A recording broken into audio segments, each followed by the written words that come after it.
Hey Cam Fam, it's Monica from My Big Camera. In this video, we will be showing you how you can easily create a beautiful boho Halloween setup for really cheap. We will also be showing you a behind the scenes clip of what it's like photographing an 18-month-old toddler, as that tends to be a tricky age to photograph, especially in a studio setting. I'll give you a few tips and tricks that we use that can hopefully help you out in your next session with a toddler. If you're new to our channel, we teach aspiring photographers how to improve their skills, specifically when it comes to newborn and portrait photography. If that sounds like something you would be interested in, be sure to subscribe to our channel by clicking that red subscribe button, and make sure to click that notification bell too, so that you get a notification every time we release a new video. Okay, so let's get into the video.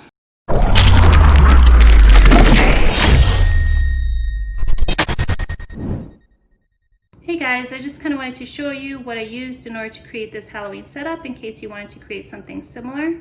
I basically just got a whole bunch of these orange pumpkins in a bunch of different sizes, as I had a hard time finding any white ones that looked nice, except for the little ones which I will be adding into the scene as well. I would recommend using craft pumpkins if you can, but I couldn't really find any at this point. But I do think that they'll probably paint better, so if you could find some craft pumpkins, I think those would work better. Otherwise, I used real pumpkins, and the benefit of that is that you can toss them out afterwards if you'd like. So basically I just got a bunch of these pumpkins, I cleaned them off to get rid of any dirt or anything else on there. Just kind of washed it with soap and water. And then I got some chalk paint. Really, you just need this size. That's all I used, and I painted about 10 pumpkins, I think, 8 or 10 pumpkins, I can't remember. So basically you could just get this. It comes in a bunch of colors, so if you want like a teal color or cream or white. I used the blush pink. So you can see right there, blush pink, and it's called Chalked by Rust-Oleum. And unfortunately they didn't have the cream in the small size, so I used this cream color, and it's called Chiffon Cream, and I got this at Lowe's, also by Rust-Oleum. And then for some detailing afterwards, I just used some basic gold acrylic paint. And then some brushes. I used the foam brush for painting the chalk paint, and then a skitty brush for painting the gold detail. So it took me about 3 coats of the chalk paint. I think that if you started with white pumpkins or maybe even the craft pumpkins, you'd probably need to do less coats, but it did take me 3 coats of the chalk paint. So just be aware of that, but still this was more than enough to paint. I think I painted 4 of each color. So that would be 8 pumpkins total. So 4 pink ones, and some of the cream ones were actually really big, and 4 cream pumpkins. So this should be plenty for doing that. There's still quite a bit left after painting 4 pumpkins. You can see I haven't even probably used about half. So you really don't need anything bigger than this. So yeah, and then the finished product looks like this.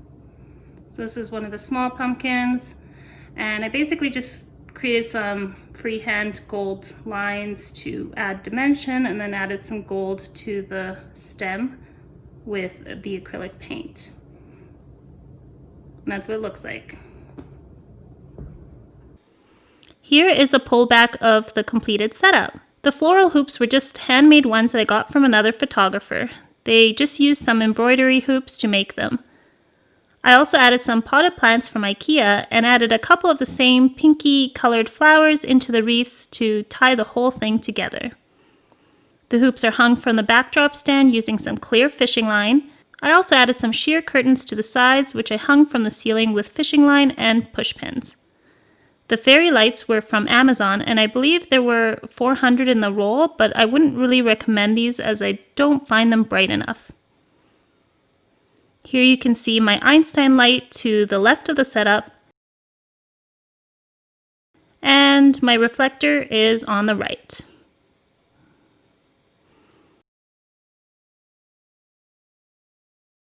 So yeah, that's the completed setup. Let's get into the photo shoot. I will generally start with the toddler just sitting on the floor in front of the setup to get a feel for how mobile they are. and how they respond to me and to the camera. This is generally the hardest type of shot to get of an 18-month-old toddler or toddlers around this age because they're just so mobile and quick. They also usually hate being restricted to a specific area and will practice their newfound independence by getting up and walking away. They may also express their frustration from being repeatedly put back into the same spot when all they really want to do is explore their environment. I usually recommend doing sessions with toddlers this age outside so they're free to explore, but if you're shooting something like minis, that might not be an option. We actually had a really hard time with this, even with our own daughter. To get their attention, you can try singing some familiar songs like Old MacDonald, using puppets, blowing bubbles, and giving them something to play or to hold. Making animal sounds and fake laughing might also help too. Giving them some non-staining snacks may help. However, none of these helped with our daughters, so in cases like this, I try using a chair or a crate. Most toddlers love sitting on chairs, and if the chair is high enough that they can't quite touch the ground, they might stay put for a little bit for you to be able to get a few shots. Remember to be ready and quick as the window with toddlers is very small. If you're able to, try to catch one of them walking towards the camera as well, as the parents always love these shots. Try to keep the session very short. Holiday minis are the perfect time length for young toddlers. Another thing that I'd like to add is I like to tell the parents to make sure that their toddler is well rested and fed before the session.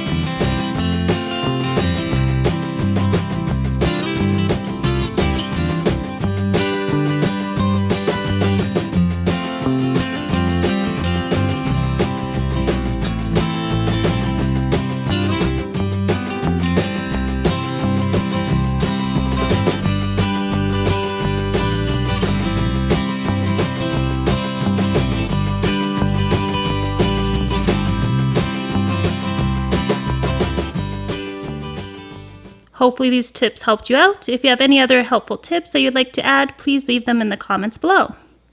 Here are a few final images from the session. If you enjoyed this video, we would love it if you joined our Cam Fam by subscribing to our channel. Be sure to hit that notification bell too so that you're notified of all of our upcoming videos. If you're interested in more posing tutorials, I will link our playlist up in the cards. And if you'd like to download our free Photoshop action pack that we use every day for our portrait sessions, I will leave a link for where you can download those in the description. We also created a Facebook group for newborn photographers where we can all share and inspire each other, and we would love it if you would join us there. I'll leave a link for that down below too. Thank you so much for watching. Bye for now, and remember, keep creating.